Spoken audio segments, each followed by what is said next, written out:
Irmãos, abra a sua Bíblia aí, Marcos capítulo 5.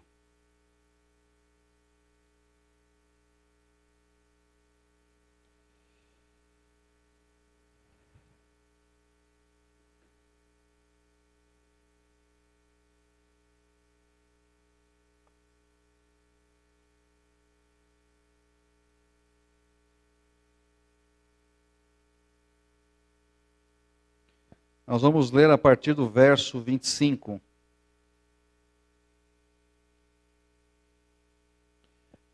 Quero saudar os nossos convidados. Vejo alguns rostinhos novos aí, diferentes que eu não conheço. Que o Senhor abençoe vocês, sejam bem-vindos em nome de Jesus. É um prazer recebê-los aqui na nossa igreja.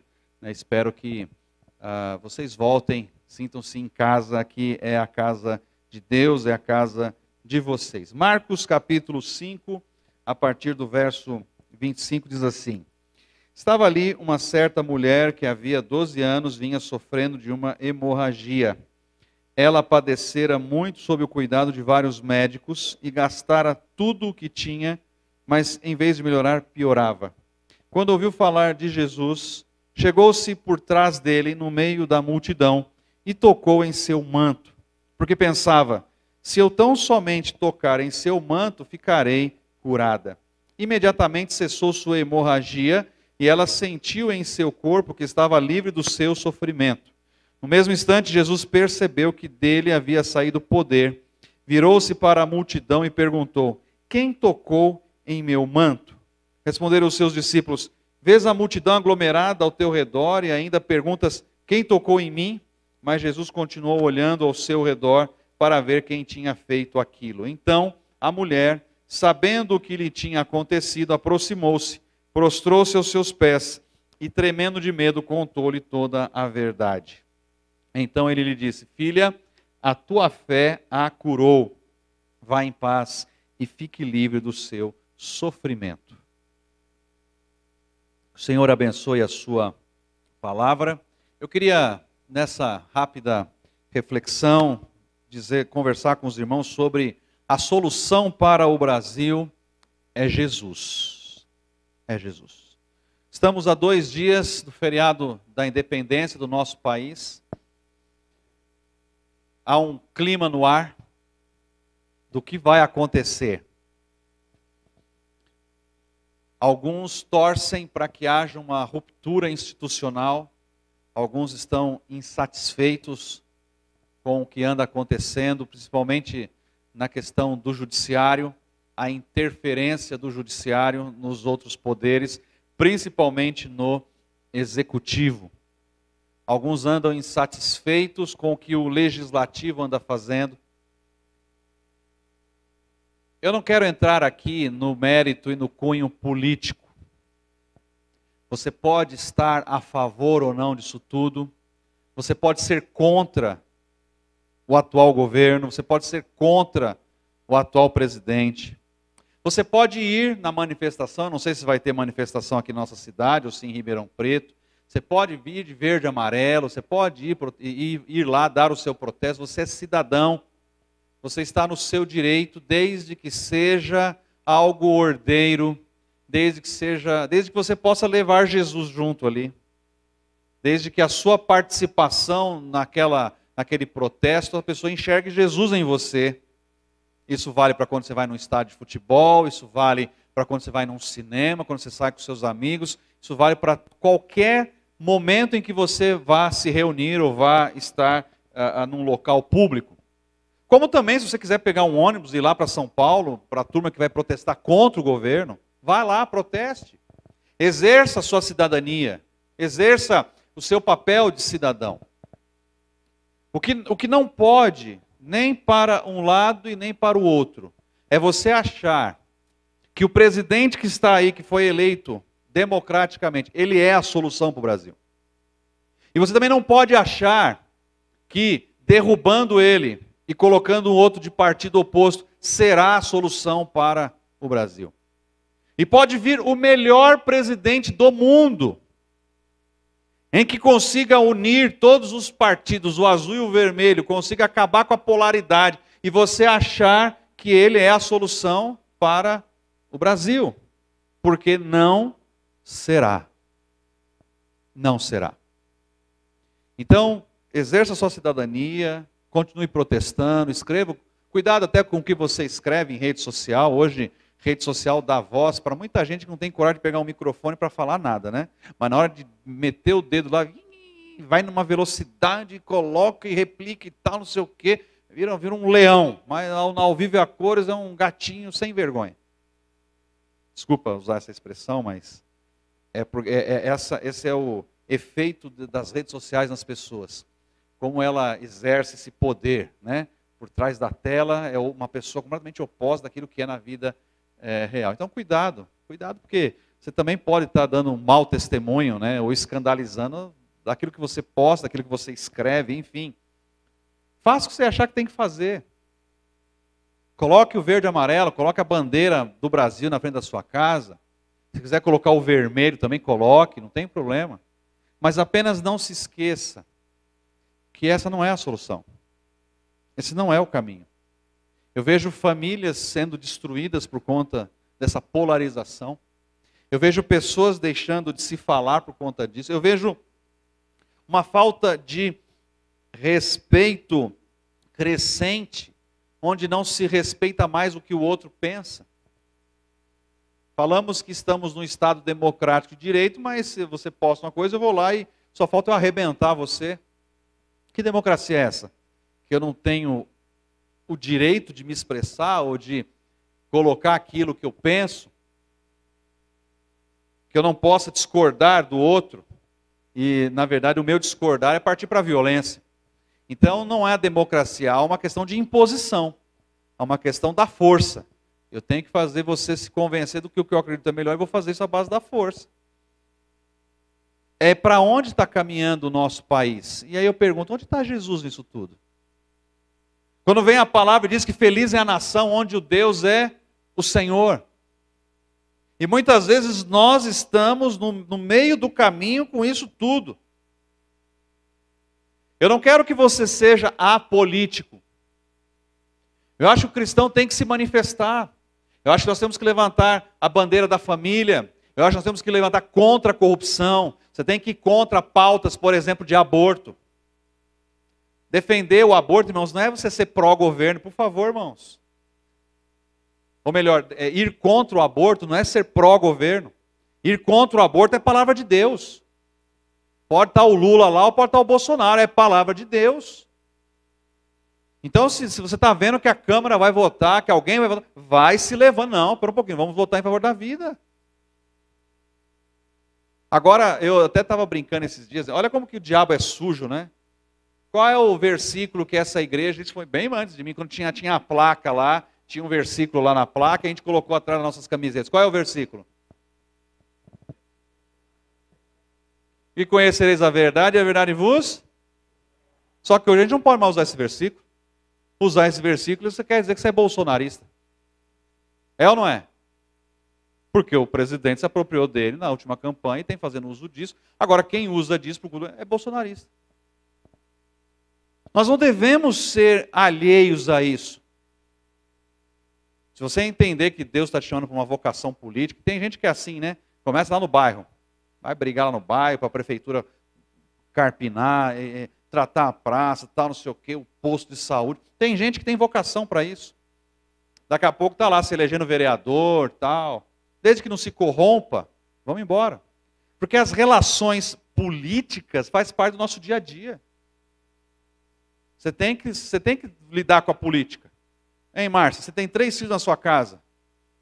Cada um gosta de um prato diferente. Aí você não vai fazer 3 pratos. Você vai fazer um prato só. E aí você vai entrar na arte da política. Mês passado a mamãe fez para você. Agora eu fiz esse, mas o mês que vem eu faço para você. Isso é política, irmãos. Isso é política. Isso é política. A gente não pode olhar de forma pejorativa. Só que apesar disso tudo que eu estou falando para os irmãos, a solução ainda não está. A solução está em Jesus. E nós temos que orar pela nossa pátria, nós temos que orar pelos nossos governantes, nós temos que orar pela nossa nação, nós temos que clamar para que o Senhor tenha misericórdia. Eu não sei o que vai acontecer terça-feira. Mas eu peço que o Senhor esteja à frente. Que o Senhor vá à frente. E algumas coisas que eu quero dizer a você nessa noite. Primeiro, não é dinheiro que vai dar jeito no nosso país. A economia pode dar um salto, a gasolina e a carne pode baixar. Você pode receber um plus aí de 20% do seu salário, que não é dinheiro que vai dar jeito no nosso país, como não é dinheiro que vai dar jeito na sua vida. Porque tudo que eu estou falando aqui, apesar de colocar para nosso país, para nossa nação, aplique-se para a sua vida. Às vezes a gente pensa, poxa, se eu ganhasse mais, minha vida dava um jeito. Se eu ganhasse aquele bolão, aquela fezinha lá da loteria, né? Às vezes, de vez em quando acumula, minha vida ia dar um jeito. Não, irmãos, não ia dar jeito. Porque a solução do nosso país, da nossa vida, não está no dinheiro. Veja o verso 26 do texto que nós lemos. Essa mulher do texto bíblico, você já conhece a história, padecendo de uma enfermidade terrível. Não havia solução para ela, as pessoas não tinham encontrado uma maneira.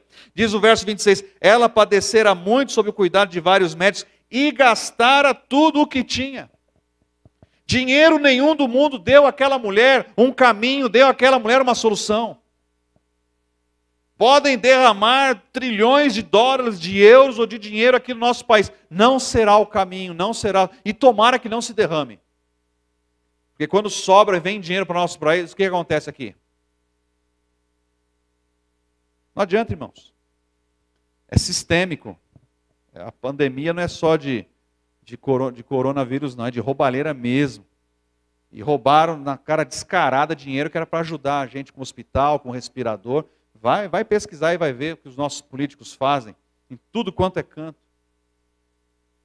Tudo quanto é canto. Se você acha por um acaso que dinheiro na sua vida vai resolver e dar um jeito para você, não vai. Não é ciência, não é inteligência, não é sabedoria, não é conhecimento que vai resolver o problema da nossa nação. Você pode colocar um PhD lá na presidência, você pode chamar os notáveis do nosso país para montar um conselho de notáveis, que não vai se solucionar. Essa mulher estava sob os cuidados não apenas de um médico, mas de vários médicos, diz o verso 26.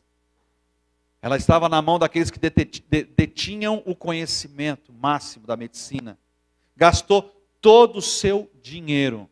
E aquelas pessoas foram incapazes de dar uma solução para aquela mulher. Irmãos, quantas vezes saímos batendo de porta em porta em porta? Quantas vezes você vai dizer para certas situações na sua vida, eu já tentei de tudo. Meu irmão, minha irmã, se você está com um problema hoje, você que está me assistindo pelo YouTube, aí, pelo nosso canal, você tem uma situação, você tem um problema, e você vira para mim e diz assim, eu já tentei de tudo. Eu posso te afirmar com toda certeza, você tentou quase tudo. Quase tudo. Somente Jesus pode dar um jeito no nosso país. Somente Jesus pode dar um jeito na sua vida. No verso 27, diz que aquela mulher ouviu falar de Jesus. Quando ouviu falar de Jesus, chegou-se por trás dele, no meio da multidão, e tocou em seu manto. Quem será que falou para ela? Quem será que contou para aquela mulher sobre Jesus? Como será que ela ouviu falar de Jesus? Sabe, meus irmãos, a falta de esperança dos brasileiros em Jesus pode estar no fato de que eu e você não estamos falando de Jesus para eles. E não apenas falando, mas vivendo. Porque se de fato está em Jesus, por que então a nação não está confiando em Jesus? E uma nação tradicionalmente cristã, de raiz cristã. Como que eu e você estamos lidando com isso? Como que eu e você estamos anunciando isso? Como que eu e você estamos testemunhando para que as pessoas possam enxergar e ver que de fato a solução é Jesus? Falamos aqui da classe política. Uma vez eu mencionei aqui uma pesquisa que foi feita das profissões com maior credibilidade. E a profissão número 1, de maior credibilidade. E essa pesquisa foi feita ao redor do mundo e foi feita também só no Brasil. A profissão de maior credibilidade são a dos bombeiros, número 1. E no final do ranking estavam os políticos. Por quê? É muito simples. O bombeiro não vira e fala, eu vou salvar você. E você está lá no meio do incêndio, fica firme que eu vou aí te salvar. Não, mas aguenta mais um pouquinho. Ele não fica só no falar, ele faz. Ele vai até lá, ele entra no fogo. Aqueles bombeiros que entraram em 2001, 11 de setembro de 2001, naquela segunda torre, que já tinha sido atingida pelo avião, lá do World Trade Center. Eles já sabiam que a primeira torre tinha caído. São experientes, são treinados. Eles sabiam que a segunda torre, 90% de chance cairia. E cerca de 19 ou 20 bombeiros entraram naquele prédio para resgatar as pessoas e foram sepultados por aquele prédio. Sepultados. A diferença para os políticos é exatamente porque eles vêm, eles falam, mas não fazem. Eles aparecem quando estão em época de eleição. Eles prometem mundos e fundos, não é assim, não vou generalizar, mas não é assim com 90% dos políticos, a maioria dos políticos. É assim. Você acredita no político? Sim ou não? Mas e num bombeiro? Se um bombeiro tiver que salvar a sua vida, você acha que ele vai salvar a sua vida? Claro que vai salvar a sua vida. Ele vai lá, ele arrisca a vida dele. Mas e nós cristãos? Somos cristãos bombeiros ou políticos? As pessoas acreditam naquilo que nós pregamos, porque elas veem a gente praticando, elas olham e observam a gente vivendo o verdadeiro evangelho, o verdadeiro amor, o verdadeiro Cristo. Ou somos mais políticos porque anunciamos e falamos de uma coisa que é mais da boca para fora, porque na hora do vamos ver mesmo, não existe. Na hora do vamos praticar, não tem. Na hora do vamos cumprir nossa palavra, não tem. E aí a gente quer dizer que a solução para o Brasil é Jesus, mas essas pessoas não conseguem ver Jesus em nós. A nossa família não consegue ver Jesus em nós. Os nossos colegas de trabalho não conseguem ver Jesus em nós. Mas a gente fala que a solução para o Brasil é Jesus. Aí eles vão falar assim, começa a viver Jesus primeiro. Faça com que eu veja que Jesus é a solução para a sua vida primeiro. E depois vem me falar que é para o Brasil. Porque esse seu Jesus está meio fraco aí. Será que é assim que estão falando da gente? Ou será que observam e veem em nós, de fato, um Jesus que muda a nossa história, que muda a nossa estrutura, um Jesus que nós estamos passando por lutas e problemas, mas que nos segura pela mão? Em segundo lugar, aquela mulher teve fé, no verso 28, porque ela pensava, se eu tão somente tocar em seu manto, ficarei curada. Veja, ela não fez o teste. Deixa eu só dar uma pequena encostadinha para ver se eu sou curado pela metade. Não. Aquela mulher, engraçado, eu a admiro muito porque eu não sei de onde ela tirou isso. Ninguém nunca tinha feito isso. Você alguma vez ouviu, leu nas Escrituras algum relato similar a isso? De que alguém tocou Jesus, aí a rádio peão circulou a informação, ela, já tocaram, eu só preciso tocar nele. Não. Foi um milagre inédito. Foi um milagre que Jesus, não é que Jesus não sabia, porque ele sabe todas as coisas, mas Jesus não partiu da vontade de Jesus. Não foi algo direto de Jesus. Com todo o respeito, e para você entender, foi um milagre roubado. Se eu pudesse definir popularmente, foi um milagre roubado. Porque Jesus não olhou. Geralmente, se você vai ver Jesus, ou ele está ali de frente da pessoa, ou ele manda a ordem, mas tem uma coisa de Jesus está sabendo o que está acontecendo. Foi o que aconteceu com a questão do filho de Jairo, foi o que aconteceu com aquele filho do soldado. Jesus não, pode ficar tranquilo que vai. Depois observou que naquele mesmo dia, do dia anterior, o menino tinha ficado bom. Mas aqui não. Aqui Jesus está. E entenda, Jesus não está sozinho. As pessoas apertavam Jesus. É que eu vou usar uma expressão aqui que os irmãos não sabem o que é, né? Ou poucos sabem, né? Quem já teve o privilégio de pegar o metrô em São Paulo? Quem já andou de metrô em São Paulo aqui? Na hora do rush. Muito. É um privilégio. Ali é a comunhão, né? Ali é o amor fraternal, né? É o partir do pão, se bobear da sua carteira, da sua bolsa, não sei o quê. Houve uma época que eu estava estudando numa faculdade lá na Zona Leste, então eu tinha que ir para a Praça da Sé para trocar de metrô. E aí eu estava entrando, né, e estava me ajeitando, e de repente eu já estava saindo. Falei, não, peraí, não é nessa que eu vou aqui não, porque as pessoas vão indo e vai indo e... E hoje está pior, hein? Hoje está muito pior. Era mais ou menos essa dinâmica que envolvia Jesus ali nesse episódio. As pessoas comprimiam Jesus, apertavam, arrastavam para cá, arrastavam para lá, vem para cá, e alguém vai lá e toca. Está todo mundo encostando em Jesus. Está todo mundo tocando em Jesus. Vamos imaginar que talvez Jesus no centro tivesse ali umas 8 pessoas no seu entorno. Cotovelo daqui, toca dali. Vamos imaginar que 8 pessoas tinham os seus problemas. Talvez algumas, inclusive, de saúde, talvez algumas emocionais, talvez algumas até financeiro. Mas só aquela mulher foi curada ao tocar Jesus. Porque ela enxergou além. Ela enxergou-se curada. Ela reconheceu que Jesus tinha aquele poder. E imediatamente ela foi curada. Imediatamente ela recebeu a sua bênção, como diz no verso 29. Imediatamente cessou a sua hemorragia e ela sentiu em seu corpo que estava livre do seu sofrimento. Aqui eu preciso só te dar um alerta. Eu já preguei sobre isso, então recomendo, vá no nosso canal, procure lá o sermão sobre fé como meio ou fé enquanto fim. Para você não se confundir aqui.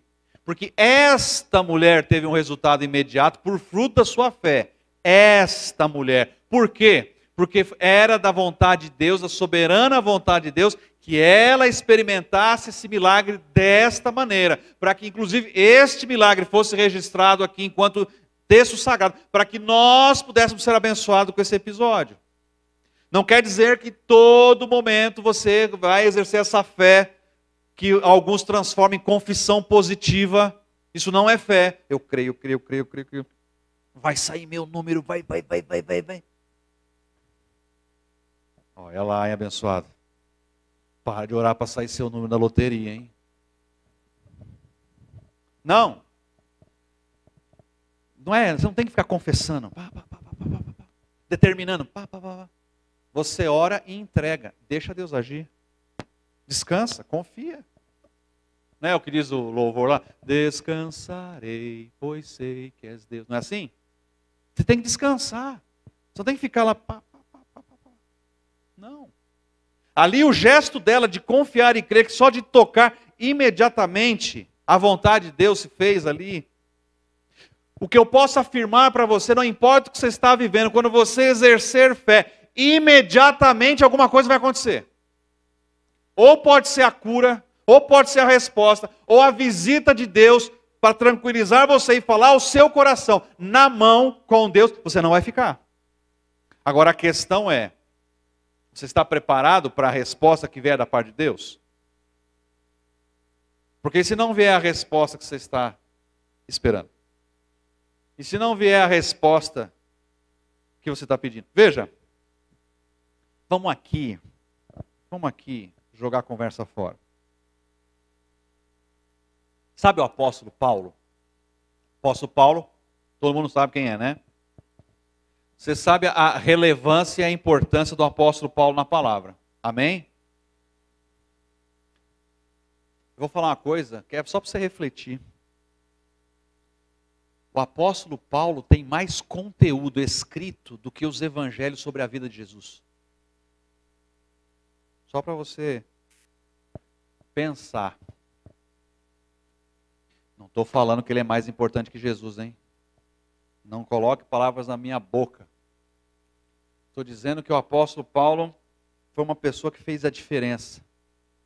Foi um cara extraordinário, foi um notável. Aí eu vou te perguntar, quem você acha que, humanamente falando, é mais importante? Esta mulher ou o apóstolo Paulo? Quem fez mais diferença para o reino? Esta mulher ou o apóstolo Paulo? Pode falar sem medo de errar. Fala, Alain. Veio aqui que eu vi. Paulo. O que essa mulher escreveu para nós? Nada. Que texto? Eu tenho certeza que tem algum texto das Escrituras que marca a sua vida, que foi Paulo que escreveu numa das cartas, qualquer texto. Tudo pós naquele que fortalece, não é? Foi Paulo que escreveu, lá em Filipenses. E assim por diante. O texto do meu chamado, Efésios 4:11, foi Paulo que escreveu. Não há dúvidas que para a fé cristã, Paulo teve muito mais relevância, muito mais importância do que essa mulher. O máximo do máximo que essa mulher fez foi a sua história de vida, talvez, permitir que outras pessoas se identifiquem. Mas em termos de sofrimento, de escrever e de doutrinar e de ensinar, foi Paulo. Foi Paulo. Esta mulher foi curada, Paulo não. Esta mulher recebeu a cura de Deus, o apóstolo Paulo não. O apóstolo Paulo vai dizer que por 3 vezes clamou para que o Senhor tirasse o seu espinho na carne. E qual foi a resposta de Jesus para Paulo? Eu não vou te curar. Para de pedir. A minha graça te basta. A minha graça te basta. Então só toma cuidado para você exercer de forma saudável a sua fé. Nós não sabemos se Deus vai ou não vai curar você. Se Ele vai te abençoar ou não com o que você está pedindo. Eu só estou te fazendo essa observação para você não interpretar de forma errada o que eu estou pregando aqui hoje. Porque em muitos casos Deus vai dar respostas instantâneas. E tem irmãos que têm experiências assim, de orar e a resposta vir. Eu quero que você continue orando, eu quero te incentivar que você continue buscando. Porque nós não sabemos que tipo de resposta Deus vai nos dar.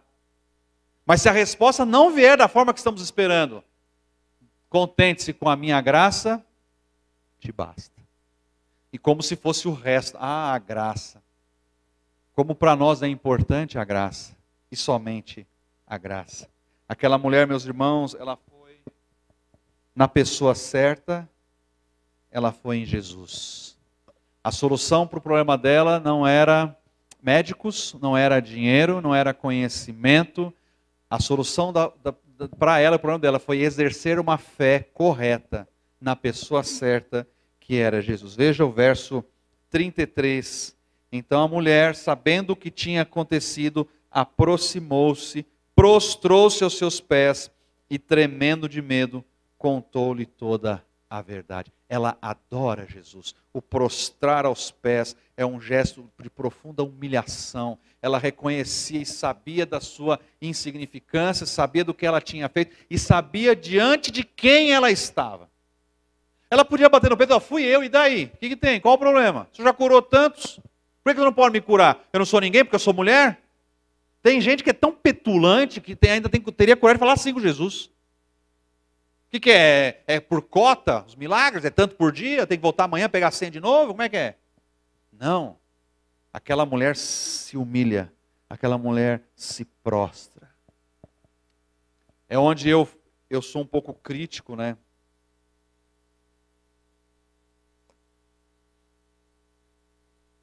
Sou crítico com relação à música, sou crítico com relação a não sei o quê. De pessoas que estão aí fazendo bagunça com a igreja.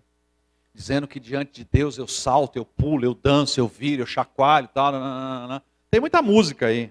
Você vai em algumas igrejas, tem muita coisa disso daí. E quando o texto sagrado, quando eu vou para o texto sagrado, quando as pessoas têm de fato uma experiência de estar na presença de Deus, elas tremem, elas vão ao pó, elas passam mal, porque a presença de Deus é algo extraordinário. Não é para você sair rebolando e dançando e pulando e fazendo firula por aí, não. Vai lá estudar Daniel. Vai ver o que aconteceu com Daniel quando teve revelação. Daniel ficou de cama uma semana.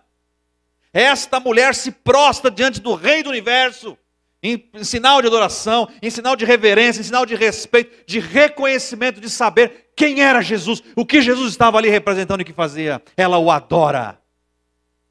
A sua vida, com cura ou sem cura, tem que determinar louvor e glória a Jesus. Tem que render glória a Jesus. Tudo que você for fazer, tem que glorificar e adorar o Rei dos Reis e Senhor dos Senhores. Por isso que a solução para o nosso país não é presidente A, B, C, D, F. Não é a cor amarela, verde, azul, roxo. É Jesus. Enquanto a nação não se humilhar e não se prostrar e reconhecer que Jesus é Senhor, não vai adiantar nada. Tudo é posição humana e a posição humana é caída. A posição humana é levada ao pecado. Não tem mais que votar, pastor? Não, você tem que votar, vai exercer sua cidadania. Vai lá protestar terça-feira, não tem problema não, pode ir. Se der mal, for preso, não me chama não, hein? Não pago fiança de ninguém. Se comporte. Leve a Bíblia, vai de joelho orando. Não vai machucar o joelho, né? Faça sei lá, vai. Vá como um bom cidadão, vá como um bom cristão. Mas não vá com a sua esperança depositada naquilo. Vá sabendo que é Jesus. E comece a viver sabendo que a solução para tudo é Jesus. Para a nossa cidade, é Jesus. Para o nosso estado, é Jesus. Só Jesus. Para aquela mulher, foi Jesus. E talvez você que está me ouvindo aqui nessa noite, por aqui e pela internet, saiba. E depois no áudio do WhatsApp, que será disponibilizado. Somente Jesus. Talvez já tentou A, B, C, ou pessoas humanas, mulheres, sei lá. Talvez até anjos. Tem gente que faz oração para anjos aí e tal, não sei o quê. Espera um milagre dos anjos e tal. Vamos parar com isso. É somente Jesus. E só Jesus. E eu reforço o sermão que preguei recentemente sobre a suficiência de Jesus. Ele tem que ser suficiente para mim e para você. Os médicos não foram suficientes para aquela mulher. O conhecimento científico não foi. O dinheiro não foi. Mas Jesus foi. Jesus foi suficiente. E Ele pode, e é, e deve ser suficiente na sua vida, em nome de Jesus. Que o Senhor nos abençoe. Que o Senhor abençoe a sua palavra nessa noite para a glória do teu nome. Quero convidar os diáconos que venham aqui à frente, Ministério de Louvor.